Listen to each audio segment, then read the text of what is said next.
Hello everyone, good evening. कैसे हैं आप सब? आई होप पढ़ाई वढ़ाई आप लोगों का चालू होगा, चल रहा होगा, मेहनत कर रहे होंगे पढ़ाई के लिए, है ना?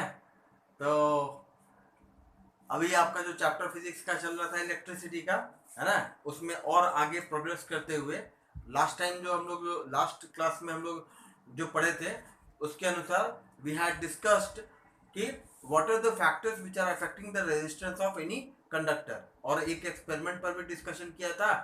Experiment to verify Ohm's law, है ना। वो दोनों बहुत ही इंपॉर्टेंट टॉपिक था, है ना। उस डिस्कशन के बाद चैप्टर में और आगे प्रोग्रेस करते हुए देखिए कुछ टॉपिक जो है वो आपका पढ़ा देने के बाद आपके बुक में हर एक 2-3 टॉपिक के बाद एक सीरीज ऑफ क्वेश्चन होता है जिसमें अलग अलग तरह का क्वेश्चन दिया हुआ होता है। बट डेफिनेटली आप कोशिश करिएगा कि उन क्वेश्चंस को सॉल्व करने का प्रयास करिएगा, है ना।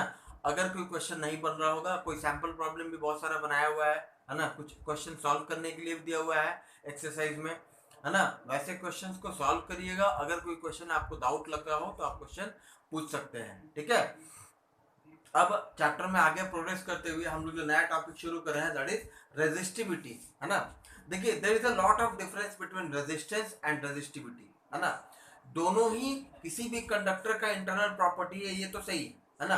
रेजिस्टेंस भी कंडक्टर का प्रॉपर्टी है, रेजिस्टिविटी भी कंडक्टर का प्रॉपर्टी है, लेकिन रेजिस्टेंस एक ऐसा इंटरनल प्रॉपर्टी है कंडक्टर का जो कि वेरिएट कर सकता है depending upon the length, area of cross section, type of material and temperature, ठीक है।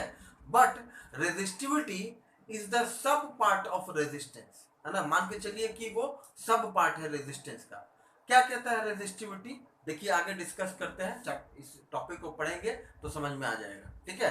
बट ये चीज ध्यान रखिएगा कि रेजिस्टिविटी एंड रेजिस्टेंस एक ही चीज नहीं है। हाँ, इस क्लास में जब तक आप पढ़ रहे हैं तब तक जहां पर इलेक्ट्रिसिटी में डिस्कशन होगा तो रेजिस्टिविटी और रेजिस्टेंस एक ही बात होगा, because you are not expected to discuss a lot on numerical problems, but in general for a conductor resistance and resistivity are two different quantities, और उसका अपना अपना महत्व है ना।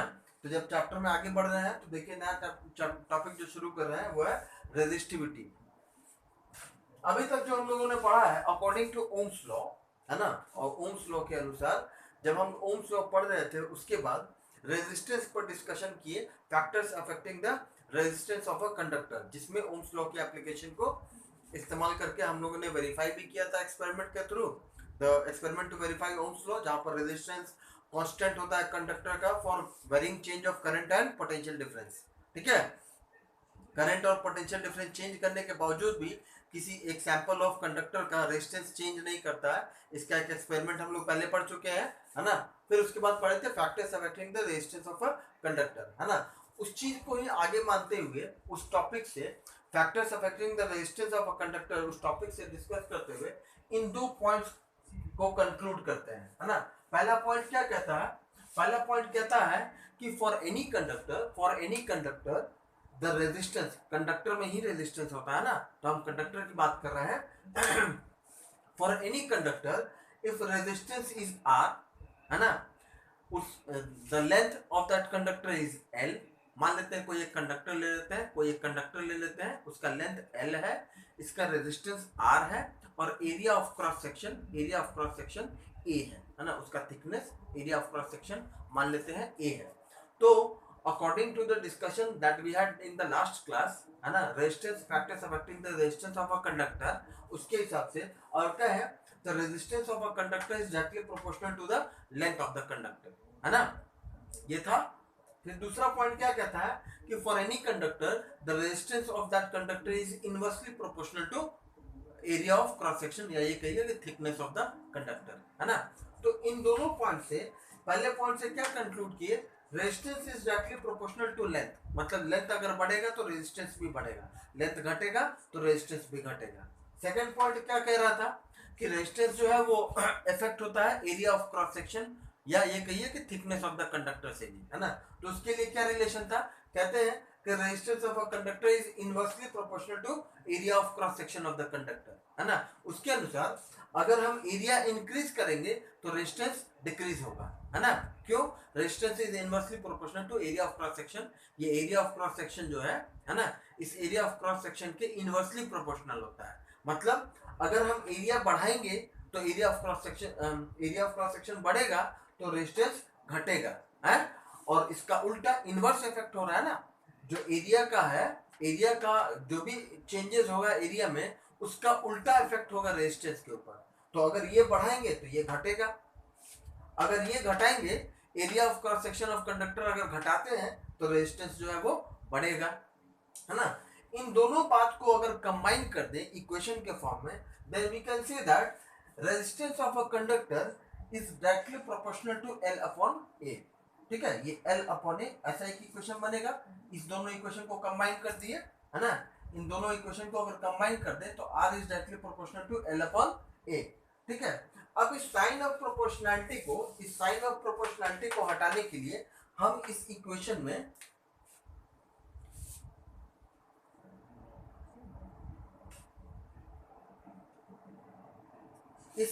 में एक कांस्टेंट टर्म इंट्रोड्यूस किया है। कांस्टेंट टर्म इंट्रोड्यूस करने से उस एक प्रोपोर्शनैलिटी साइन को हम रिमूव कर सकते हैं। ये तो किसी भी इक्वेशन में होता है, जैसे हमने ओम्स लॉ में भी किया था, है ना, कि current flowing through a conductor is directly proportional to potential difference, है ना। तो वहां पर भी एक जो कांस्टेंट इंट्रोड्यूस किए थे वो रेजिस्टेंस था। वैसे ही यहाँ पर इस प्रोपोर्शनैलिटी के साइन को रिमूव करने के लिए हम एक कांस्टेंट टर्म इंट्रोड्यूस किए, है ना। इस कांस्टेंट टर्म को पढ़ते हैं बेसिकली, है ना, इसको रो, है ना। हिंदी में अगर पढ़ेंगे तो इसको पढ़ेंगे रो। ठीक है, रो, रोने वाला रो नहीं, रो, है ना।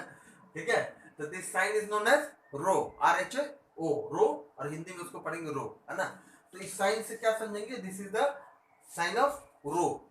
ठीक है, बोलेंगे ये रो एक कांस्टेंट है, तो बोलेंगे ये कांस्टेंट किसका है, ये एक कांस्टेंट है जो उस कंडक्टर को, जो इस कंडक्टर को लिए थे, इस कंडक्टर के लिए वो कांस्टेंट है, जिसका area of cross section A है, लेंथ एल है और रेजिस्टेंस आर है। ठीक है, तो अगर इक्वेशन ऐसा फॉर्म करते हैं तो इस इक्वेशन में साइन ऑफ प्रोपोर्शनैलिटी को हटाने के लिए हम एक कांस्टेंट टर्म मान के चलते हैं, जो कि इस कंडक्टर का अपना इंटरनल प्रॉपर्टी है। ठीक है, जो कि इस कंडक्टर के लिए कांस्टेंट है, वो चेंज नहीं करने वाला है। ठीक है, तो इस कांस्टेंट टर्म को अगर इस इक्वेशन में इंट्रोड्यूस किए तो इक्वेशन क्या बना, resistance is equal to rho into L by ए।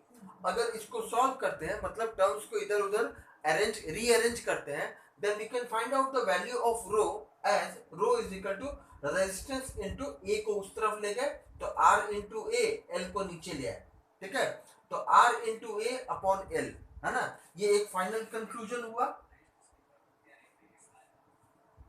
ठीक है, इस फाइनल कंक्लूजन से हम क्या समझे कि इस सर ये कांस्टेंट निकाले, ये कांस्टेंट क्या है, what do you mean by this constant, इस कांस्टेंट को क्या नाम कहते हैं, इस कांस्टेंट का क्या पर्पस है, इस कांस्टेंट से हम क्या समझेंगे, इसका क्या यूनिट होगा, है ना। जैसे ओम्स लॉ में हम लोगों ने रेजिस्टेंस को कैलकुलेट किया था, तो रेजिस्टेंस के बारे में बोले थे कि एक प्रॉपर्टी होता है, इंटरनल प्रॉपर्टी होता है कंडक्टर का, which is dependent upon the length of the conductor, area of cross section of the conductor, temperature and type of material, ऐसा करके बताए थे। वैसे ही रो भी एक कांस्टेंट है, इस कांस्टेंट रो को ही कहते हैं, रो इज नोन एज रेजिस्टिविटी। ठीक है, क्या कहते हैं, resistivity. This is also the internal property of a conductor, ये भी कंडक्टर का एक अपना प्रॉपर्टी होता है। बट इसमें और रेजिस्टेंस में जो डिफरेंस और हम अंतर समझेंगे वो क्या है, अब देखिए समझ में आएगा आपको, है ना। Rho is equal to R into A upon L, है ना। अगर इसको कहें तो बोलेंगे सर इससे तो ये समझ में आता है कि रो जो है वो एरिया ऑफ क्रॉस सेक्शन और एल के ऊपर डिपेंडेंट होता है। बोलेंगे नहीं, बात सुना है ना। इस इक्वेशन से अगर हम समझें तो यही ना समझेंगे कि resistivity rho is directly proportional to area of cross section of the conductor and this resistivity is inversely proportional to length of the conductor। बोलेंगे नहीं, resistivity is an internal property of a conductor but it does not depend upon the area of cross section or thickness of the conductor, and it also does not depend upon the length of the conductor. Length के ऊपर भी depend नहीं करता है, area of cross section के ऊपर भी depend नहीं करता है, और रेजिस्टेंस तो किसी भी कंडक्टर का चेंज होता नहीं है, रेजिस्टेंस तो ऑलरेडी एक कांस्टेंट टर्म है ना। कोई भी कंडक्टर का रेजिस्टेंस थोड़े ना चेंज होता है जब तक उसका एरिया ऑफ क्रॉस सेक्शन या लेंथ ना चेंज किया जाए, ठीक है। तो रेजिस्टेंस तो पहले से ही कांस्टेंट है, ठीक है, इस कंडक्टर के लिए, ठीक है। तो एरिया ऑफ क्रॉस सेक्शन और एल अगर चेंज करेंगे तो क्या रेजिस्टिविटी पे कोई अंतर पड़ेगा? तो एक्सपेरिमेंट कहता है कि नहीं, रेजिस्टिविटी पे कोई अंतर नहीं पड़ेगा। क्यों? एक्चुअली में रेजिस्टिविटी अपने आप ये कहता है कि what do you mean by resistivity. तो रेजिस्टिविटी का बेसिकली अगर यहां से अगर हम यूनिट कैलकुलेट करें तो आर का यूनिट, रेजिस्टेंस का यूनिट होता है ओम, है ना। एरिया का यूनिट हो जाएगा मीटर स्क्वायर, है ना, और लेंथ का यूनिट हो जाएगा मीटर, ठीक है। अगर इसको सॉल्व करेंगे तो ये मीटर और ये स्क्वायर कैंसिल हो गया, तो हो जाएगा ओम मीटर। बात सुन रहा है? ओम मीटर, ठीक है। तो बोलेंगे ये ohm metre is the SI unit of resistivity. Resistivity का यूनिट है ओम मीटर, ठीक है। अगर कहीं पर भी रेजिस्टिविटी का यूनिट लिखेंगे तो SI unit of resistivity is ohm metre. बात सुन रहा है? तो एक्चुअली में रेजिस्टिविटी से हम समझेंगे क्या, what do you mean by resistivity. ठीक है, ये कांस्टेंट टर्म है, ये एक कंडक्टर का इंटरनल प्रॉपर्टी है, वो तो ठीक है, लेकिन हम क्या समझेंगे कि अगर मान लीजिए 1 ओम मीटर रेजिस्टिविटी है किसी कंडक्टर का, तो उससे हम क्या समझेंगे? कहते हैं कि अगर किसी एक कंडक्टर का लेंथ 1 मीटर हो और उसका एरिया ऑफ क्रॉस सेक्शन अगर 1 मीटर स्क्वायर हो, तो बोलेंगे रेजिस्टेंस अगर जो उस रेजिस्टिविटी उस कंडक्टर का निकलेगा, है ना, रेजिस्टेंस तो कांस्टेंट होता ही है ना, तो वो तो नहीं चेंज होने वाला है। किसी भी कंडक्टर का आप कोई भी लेंथ रखिए और कोई भी एरिया ऑफ क्रॉस सेक्शन रखिए, है ना, तो उस कंडक्टर का अपना उस लेंथ और उस एरिया ऑफ क्रॉस सेक्शन के लिए कुछ रेजिस्टेंस होगा। तो हम कह रहे हैं कि अगर मान लीजिए ये लेंथ 1 मीटर का है और इसका एरिया ऑफ क्रॉस सेक्शन अगर 1 मीटर स्क्वायर है, तो कहते हैं इसका रेजिस्टिविटी 1 ओम मीटर होगा, 1 ओम मीटर होगा, ठीक है। अगर लेंथ 1 मीटर के बजाय आप 2 मीटर कर दीजिए, है ना, और एरिया ऑफ क्रॉस सेक्शन आप 2 मीटर स्क्वायर कर दीजिए, तो भी उसका रेजिस्टिविटी कैलकुलेट करेंगे तो वो उतना ही आएगा, 1 ओम मीटर ही आएगा। क्यों? सॉल्व करके देखेंगे। अगर एरिया ऑफ क्रॉस सेक्शन अगर हम 2 मीटर स्क्वायर कर दें और नीचे लेंथ 2 मीटर कर दें, तो भी 2 और 2 कैंसिल हो जाएगा, मीटर और मीटर कैंसिल हो जाएगा, 1 ओम मीटर ही आएगा। बस में रहा है। अगर यहाँ पर area of cross section 2 metre square कर दे, लेंथ 2 मीटर कर दे, है ना, दोनों अगर चेंज कर देंगे तो अगर सॉल्व करेंगे तो भी रेजिस्टिविटी जो है वो 1 ओम मीटर ही आएगा। कहने का मतलब क्या है कि रेजिस्टिविटी एक पैरामीटर बताता है किसी भी कंडक्टर का कि अगर हम इस कंडक्टर का 1 मीटर लेंथ लेंगे और इसका area of cross section 1 metre square रखेंगे तो रेजिस्टिविटी इतना ओम पर मीटर होगा, मतलब 1 मीटर लेंथ पर इसका रेजिस्टेंस जो है वो इतना ओम होगा। बात सुना है? आपके बुक में देखेंगे तो आपके बुक में पेज नंबर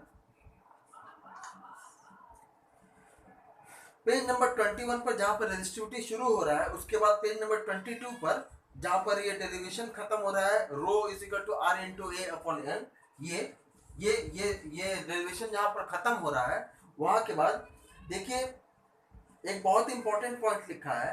क्या लिखा है? The resistivity of a substance is numerically equal to the resistance of a rod of that substance which is 1 metre long and 1 square metre in cross section, है ना। रेजिस्टिविटी जो है वो numerically equal होगा कितना के, अगर उस कंडक्टर का लेंथ 1 मीटर हो और area of cross section 1 metre square हो, तो रेजिस्टिविटी कहेंगे कि उसका रेजिस्टिविटी जो है numerically 1 into 1 is equal to 1 ohm metre होगा। बात समझ में आया? सो उसके आगे बढ़ते हैं तो कहता है ऐसा unit of resistivity is 1 ohm is ohm metre and symbol, इसका सिंबल जो है, इसका सिंबल होगा, सॉरी, इसका सिंबल होगा ऐसा, ओम मीटर, है ना, रेजिस्टेंस का ओमेगा और मीटर का एम, ठीक है। ओम मीटर का ऐसा यूनिट हुआ, ठीक है। अब उसी के जस्ट नीचे देखिए, प्लीज नोट क्या लिखा है। The resistivity of a substance does not depend on its length और थिकनेस। लेंथ और थिकनेस के ऊपर किसी भी सब्सटेंस, किसी भी कंडक्टर का रेजिस्टिविटी नहीं डिपेंड करता है, रेजिस्टेंस डिपेंड करता है ना, रेजिस्टिविटी नहीं डिपेंड करता है, ठीक है। It depends on the nature of the substance and temperature. अगर टेम्परेचर और नेचर ऑफ सब्सटेंस चेंज किया जाए तो रेजिस्टिविटी चेंज हो सकता है ना। The resistivity of any conductor does not depend on length and area of cross section of the conductor. However, it depends upon the type of substance, कैसा substance है, copper है, एल्यूमिनियम है, iron है, silver है, कौन सा substance है, और टेम्परेचर, टेम्परेचर कम है, ज्यादा है, टेम्परेचर बढ़ गया, टेम्परेचर घट गया, इसके ऊपर डिपेंड करता है, ठीक है। उसमें आगे कर रहा है the resistivity of a substance is its characteristics property. So we can use the resistivity values to compare the resistance of two or more substances. Another point to be noted is that as when we talk of resistance in the current context of electricity, it actually means electrical resistance. In the same way, when we talk of resistivity, it actually means electrical resistivity. बात समझ में आया? अगर हम कहीं पर भी पूरे इलेक्ट्रिसिटी में अगर रेजिस्टिविटी का बात करेंगे तो इलेक्ट्रिकल रेजिस्टिविटी समझेंगे। जैसे रेजिस्टेंस का मतलब इलेक्ट्रिकल रेजिस्टेंस होता है ना, वैसे ही किसी भी कंडक्टर का रेजिस्टेंस और रेजिस्टिविटी दोनों जो है वो उस कंडक्टर का अपना इंटरनल प्रॉपर्टी है। It is not dependent upon any kind of parameter. जो जैसे रेजिस्टेंस का होता है तो रेजिस्टेंस का चेंजेस कैसे होता है, रेजिस्टेंस चेंज करता है लेंथ के हिसाब से, एरिया ऑफ क्रॉस सेक्शन के हिसाब से, टेम्परेचर के हिसाब से और टाइप ऑफ मटेरियल के हिसाब से। वैसे ही हर एक मटेरियल का रेजिस्टिविटी भी जो है उसका डिपेंडेंट प्रॉपर्टी जो है वो किसके ऊपर है, टेम्परेचर और टाइप ऑफ मटेरियल के ऊपर। It does not depend upon the length और द थिकनेस और area of cross section of the conductor. Thickness का मतलब एरिया ऑफ क्रॉस सेक्शन हुआ, ठीक है। तो रेजिस्टिविटी जो है किसी भी कंडक्टर का वो उसके एरिया ऑफ क्रॉस सेक्शन और लेंथ पर डिपेंड नहीं करता है, वो उसके टेम्परेचर और उसके मटेरियल पर डिपेंड करता है। एक चार्ट बना हुआ है, उस चार्ट को अगर आप पढ़ेंगे तो डिफरेंट टाइप्स ऑफ सब्सटेंसेस का रेजिस्टिविटी लिखा हुआ है। पढ़ते ही दिख रहा है कि कॉपर और सिल्वर का जो रेजिस्टिविटी है वो सबसे ज्यादा, कॉपर और सिल्वर का रेजिस्टिविटी जो है वो सबसे ज्यादा है ना। देखिए 1.60 इंटू 10⁻⁸ ओम मीटर दिया हुआ है सिल्वर का, कॉपर का भी ऑलमोस्ट बहुत ज्यादा ही है, एल्युमिनियम का है, टंगस्टन का है, निकल का है ना। जैसे जैसे ऊपर से नीचे देख रहे हैं तो आप देख रहे हैं कि अलग अलग मटेरियल्स का रेजिस्टिविटी आपको वहां पे प्रोवाइड किया हुआ है उस चार्ट में, है ना।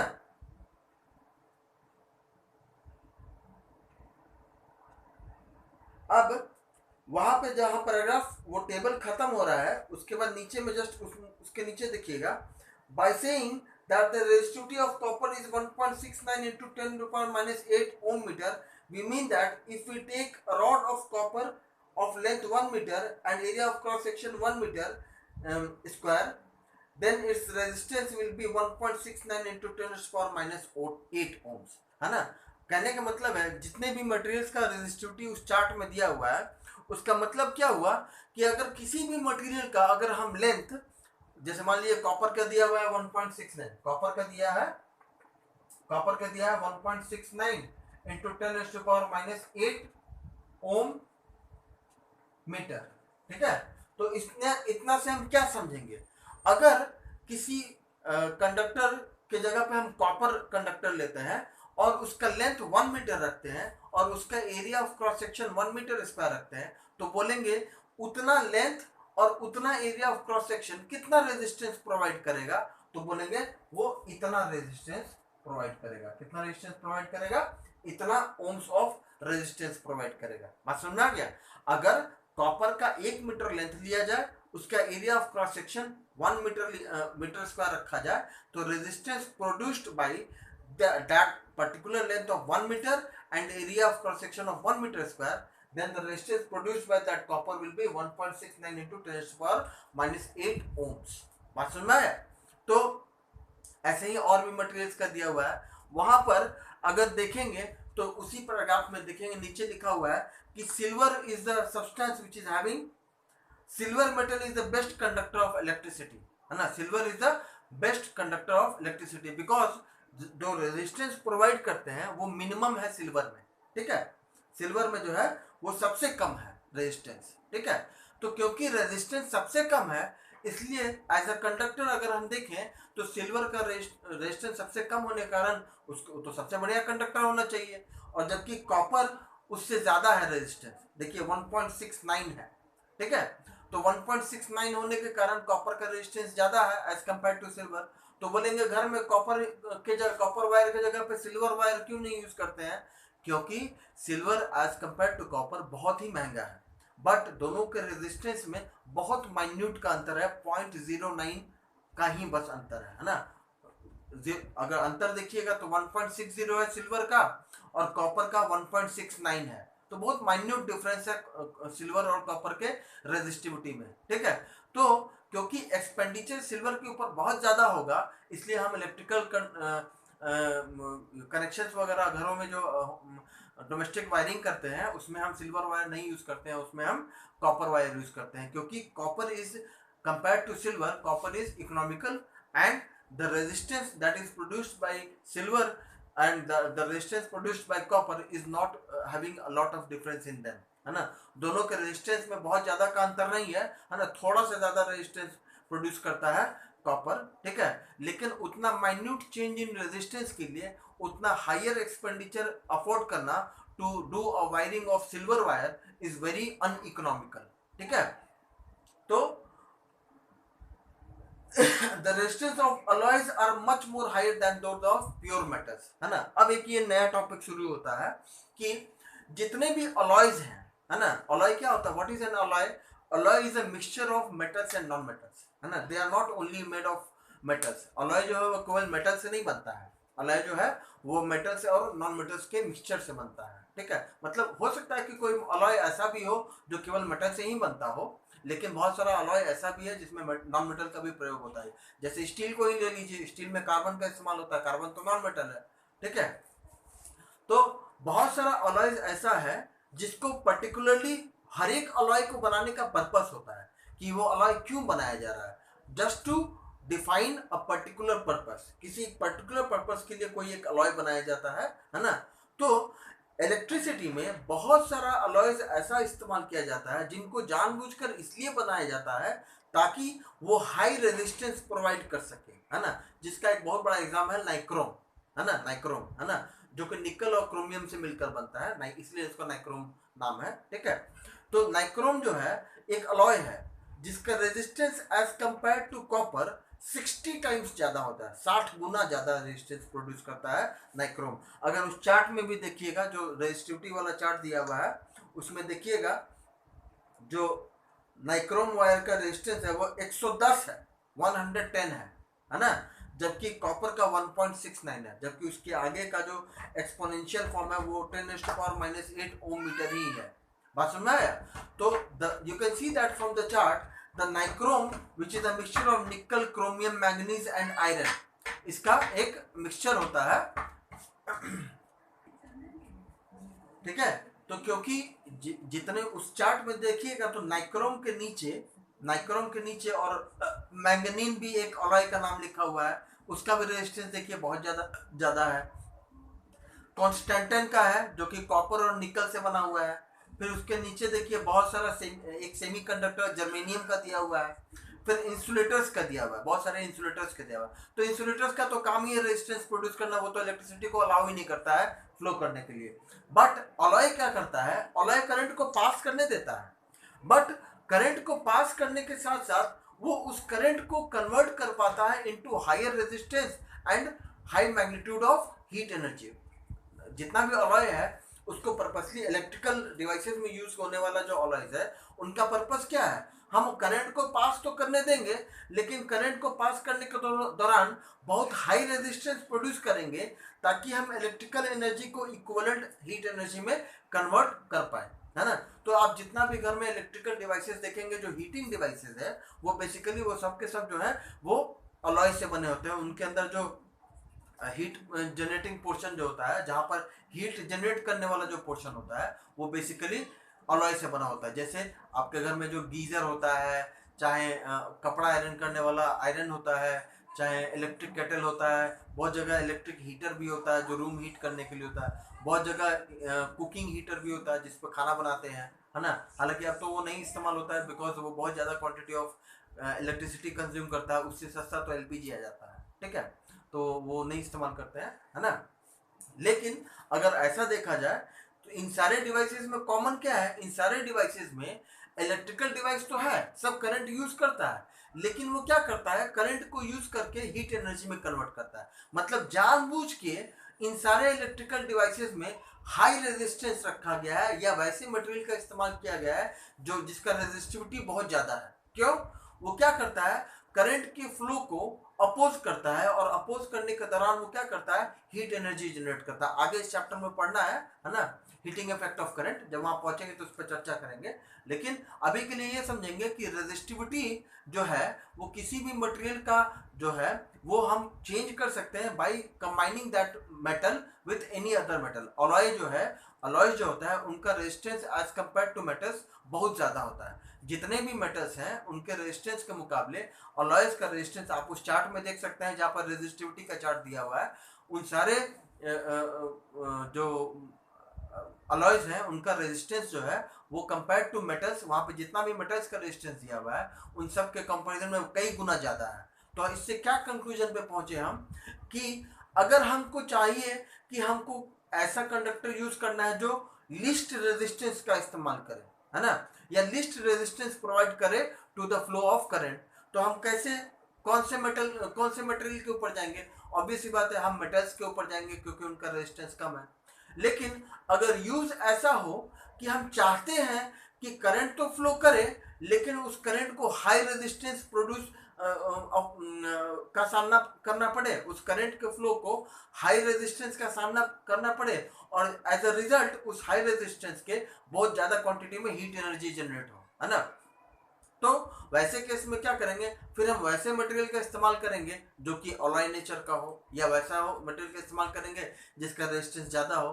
तो बेसिकली जितना भी इलेक्ट्रिकल डिवाइसेज है जो हीटिंग इफेक्ट के लिए इस्तेमाल होता है उन सब में अलॉय का इस्तेमाल होता है, ठीक है। और घरों में जो डोमेस्टिक वायरिंग होता है, क्योंकि हम लोग जो भी करंट इस्तेमाल कर रहे हैं वो हम चाहेंगे ना कि ज़्यादा से ज़्यादा उसका यूज़ जो है वो इलेक्ट्रिकल डिवाइस को चलाने के लिए इस्तेमाल हो, तो घरों में जो डोमेस्टिक वायरिंग होता है, घर के अंदर जो वायरिंग किया हुआ रहता है वो बेसिकली कॉपर वायर का इस्तेमाल होता है ना। जो घर के बाहर जो कमर्शियल वायरिंग जो पोल पर इस्तेमाल होता है वहां पर कॉपर का इस्तेमाल इसलिए नहीं करते हैं कि कॉपर जो है वो it is corrosive, more corrosive as compare to aluminium.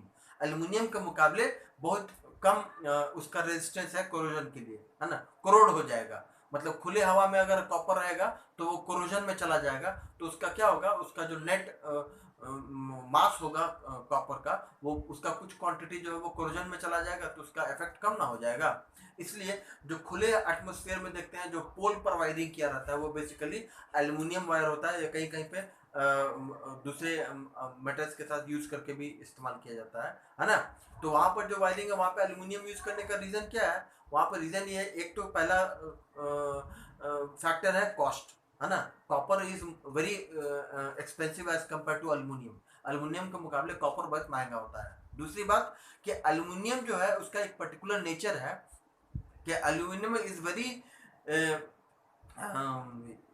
Resistant to corrosion. Aluminium जो है वो कोरोजन से बहुत रेजिस्टेंट होता है। अगर 9th क्लास में पढ़े होंगे तो पढ़े होंगे कि एल्युमिनियम जो है जब वाटर या एटमॉस्फेयर में मॉइस्चर से रिएक्ट करता है तो एक लेयर ऑफ एल्युमिनियम ऑक्साइड बना लेता है ऑन द सरफेस, है ना। और वो एक एल्युमिनियम ऑक्साइड जो है, जैसे मान के चलिए अगर ये एल्युमिनियम का वायर है, अगर ये एयर में या एटमॉस्फेयर में expose to air and water है, मॉइस्चर है, तो क्या होगा, ये जब एटमॉस्फेयर में एक्सपोज होगा ना तो इसके पूरे सरफेस के अराउंड एक लेयर ऑफ एल्युमिनियम ऑक्साइड बन जाएगा, जो कि एल्युमिनियम इसके अंदर में जो मौजूद एल्युमिनियम है वही कोरोड होके कन्वर्ट हो गया एल्युमिनियम ऑक्साइड में।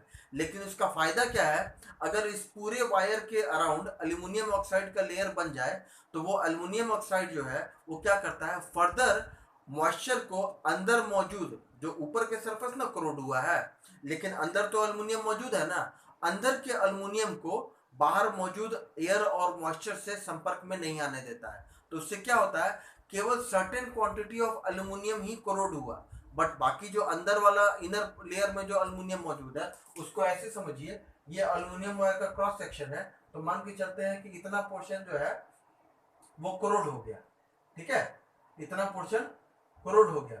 लेकिन बाकी ये जो बचा हुआ पोर्शन है ना, बाकी ये जो बचा हुआ पोर्शन है, ये बचा हुआ जो अल्युमिनियम है, ये सारा का सारा तो बचा हुआ है ना, ये तो करोड़ नहीं होगा ना, तो उसका रेजिस्टेंस या उसका करंट कैरिंग कैपेसिटी जो वो ऑलमोस्ट उतना ही रहेगा, बस उसका एफिशिएंसी थोड़ा सा कम हो जाएगा, लेकिन वो काफी लंबे वक्त तक चलेगा और जो अपना काम है वो करता रहेगा।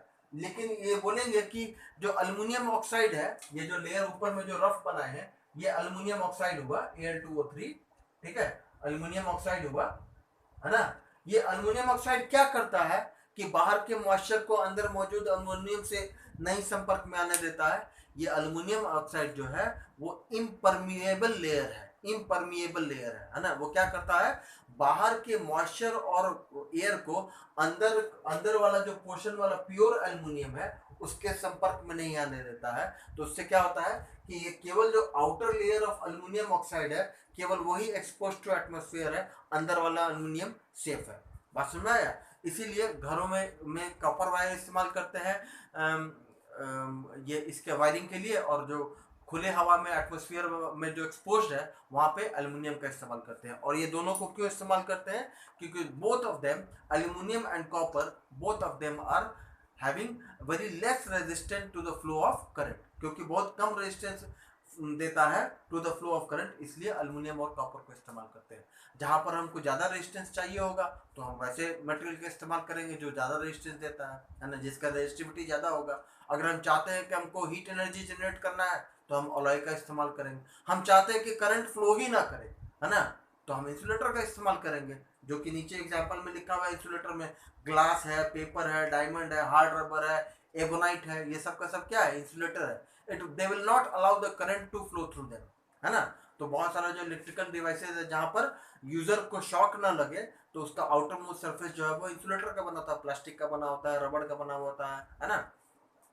तो आपका यहाँ पर चैप्टर जो है उसका रेजिस्टिविटी पोर्शन खत्म हो गया, है ना। अब एक लास्ट टॉपिक जो दिया हुआ है पेज नंबर 24 पर, the heating element of heating coils of electrical heating appliances such as electric iron and toaster etcetera are made up of, ये तो ऑलरेडी एक्सप्लेन कर चुके हैं, है ना। Nichrome has very high resistivity due to which the heating element made up of nichrome has a high resistance and produce, ये भी बता चुके हैं। Nichrome does not undergo oxidation, हाँ ये एक इंपॉर्टेंट पॉइंट है ना, कि नाइक्रोम वायर का ही क्यों इस्तेमाल करते हैं इलेक्ट्रिकल डिवाइसेस में जहां पर हीटिंग इफेक्ट जनरेट करना हो, है ना। उसका बहुत बड़ा एक रीजन और भी है ना।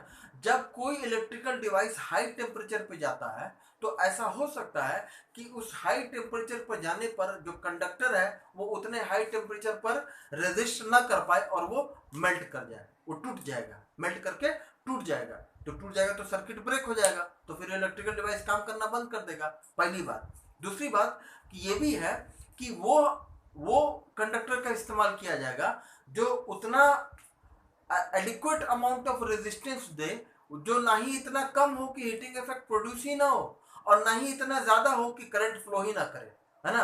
तो इन दोनों चीज को ध्यान में रखते हुए नाइक्रोम जो है एक तरह का अलॉय होता है जो निकल, क्रोमियम, मैंगनीज और डिफरेंट और एक अदर मेटल है उसको इस्तेमाल करके बनाए अलॉय तैयार किया जाता है। नाइक्रोम का खासियत क्या है, वो ऑक्सीडेशन में नहीं जाता है।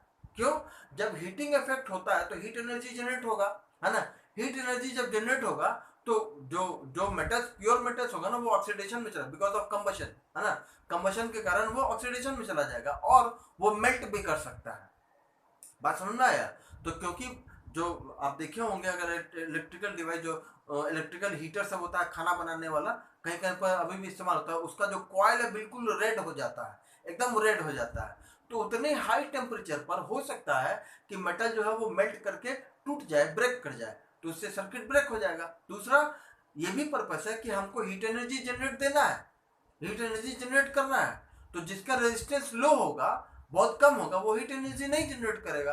दैट इज वाई जितना भी इलेक्ट्रिकल डिवाइसेज है उसमें हम नाइक्रोम वायर का इस्तेमाल करते हैं as an conductor to produce certain quantity of heat energy and also to protect the coil from oxidation and melting of the conductor. Conductor के मेल्ट करने और ऑक्सीडेशन से बचाने के लिए और high quantity of heat energy generate करने के लिए इन दोनों पर्पस को सॉल्व करता है nichrome wire which is an alloy, है ना। ये कोई मेटल नहीं कर पाएगा, है ना।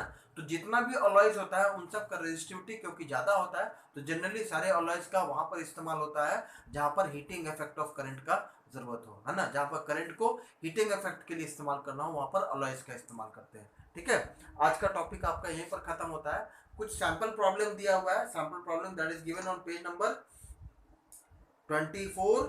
सैंपल प्रॉब्लम 1 एंड 2 बहुत अच्छा क्वेश्चन है, 2 जो है बहुत अच्छा क्वेश्चन है, 1 भी अच्छा ही है लेकिन 2 कंपेरेटिवली ज़्यादा अच्छा क्वेश्चन है। एंड सैंपल प्रॉब्लम 3 भी दिया हुआ है, वो भी अच्छा क्वेश्चन है ना। Sample problem 2 and sample problem 3 इन दोनों क्वेश्चन को जरूर बनाइएगा और अगर डाउट होगा तो पूछ लीजिएगा। ठीक है, उस डाउट को हम कल के क्लास में एक्सप्लेन कर देंगे। ठीक है, और लास्ट चीज, क्योंकि आप लोग अभी तक ट्रिग्नोमेट्रिक आइडेंटिटी से कोई भी क्वेश्चन एक्सरसाइज से नहीं पूछे हैं, जो हमको इम्पोर्टेंट लगा वो मैंने आपको सॉल्व एग्जाम्पल से सॉल्व करके बता दिया है। कल आपको एक दिन लास्ट दिन दे रहे हैं, उस ट्रिग्नोमेट्रिक आइडेंटिटी से कोई भी क्वेश्चन अगर पूछना हो तो आप कल तक जरूर पूछ लीजिएगा। अगर कल नहीं पूछिएगा या आप में से जितने लोग जो भी क्वेश्चन पूछेंगे कल उस चैप्टर को खत्म कर देंगे, चाहे एक क्लास के बजाय 2 क्लास लग जाए। ठीक है, तो कल जो है आइडेंटिटीज को खत्म कर देंगे और नेक्स्ट डे से हम लोग नया चैप्टर शुरू करेंगे। काफी दिन से ट्रिग्नोमेट्री लगभग 1.5 महीने से पढ़ रहे हैं। ठीक है, 1.5 महीने क्या 2 महीने से पढ़ रहे हैं। ठीक है, हालांकि ये अलग बात है कि हम लोगों ने 4 चैप्टर कंप्लीट किया है, लेकिन अब ट्रिग्नोमेट्रिक आइडेंटिटीज को और ज्यादा टाइम देने का कोई मतलब नहीं है। उतना भी क्वेश्चन नहीं है जो आप सॉल्व ना कर पाए। ठीक है, इतना टाइम दे दिया, 3 दिन 4 दिन से एक्स्ट्रा ज्यादा हो गया ट्रिग्नोमेट्रिक आइडेंटिटीज का सॉल्व एग्जाम्पल को एक्सप्लेन किए हुए जो लास्ट क्लास था। ठीक है, ट्रिग्नोमेट्रिक आइडेंटिटीज से जो भी क्वेश्चन पूछना होगा वो कल तक आप पूछ लीजिएगा, है ना। कल या परसों तक जो भी सॉल्व आप लोग डाउट पूछिएगा उसको हम एक्सप्लेन कर देंगे, फिर हम नए चैप्टर की ओर मूव करेंगे। ठीक है, नया चैप्टर जो होगा वो आपको बेसिकली हो सकता है क्वाड्रेटिक इक्वेशन शुरू करेंगे। ठीक है, आप अपना जो सॉल्व सैंपल प्रॉब्लम है 2 और 3 या जितना भी दिया हुआ है उसको सॉल्व करिएगा, कोई डाउट होगा तो पूछ लीजिएगा। ठीक है, थैंक यू।